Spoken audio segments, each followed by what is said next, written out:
परिछावन में न चलू तका न चलू। पवन सिंह के आज वाला गाना के डिलीट करके रीअपलोड कइल गइल बा। जी नमस्कार प्रणाम दोस्तों, एकरे बारे में बात करे वाला बानी इस वीडियो में, तब बना रही जाए वीडियो में लास्ट तक। आज सुबह सुबह पवन सिंह के एगो नया गाना लगन स्पेशली गीत रौरा लोग के बीच में आवता, जौना गाना के नाम रहता परिछावन में, और ये गाना आवता गणनायक फिल्म के यूट्यूब चैनल से। और पवन सिंह के एक गाना पे अच्छा खासा रिस्पांस मिलत रहा, लेकिन अचानक 3 बजे के बाद एक गाना के डिलीट कर दिया जाता है। जबकि पवन सिंह के गाना परिछावन में करीब करीब 3 बजे के बाद लगभग 7.5 लाख व्यू प्राप्त कैले रहता, लेकिन अचानक से एक गाना के डिलीट कर दिया जाता।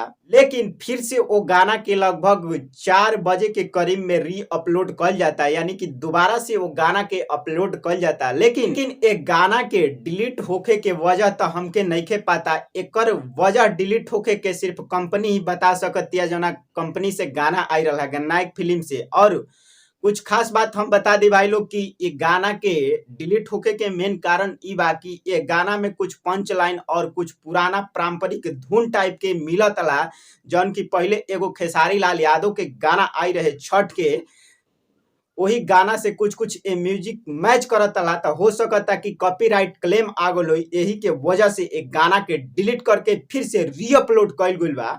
बाकी गाना फिर से रीअपलोड कर दिया गइल बा, जाके फिर से गाना के एक बार सुनी जा। और जौन गाना लगभग 3:30 बजे के करीब में 7 लाख करीब व्यू आए रहा, वो गाना व्यू और लाइक सब पानी में गइल।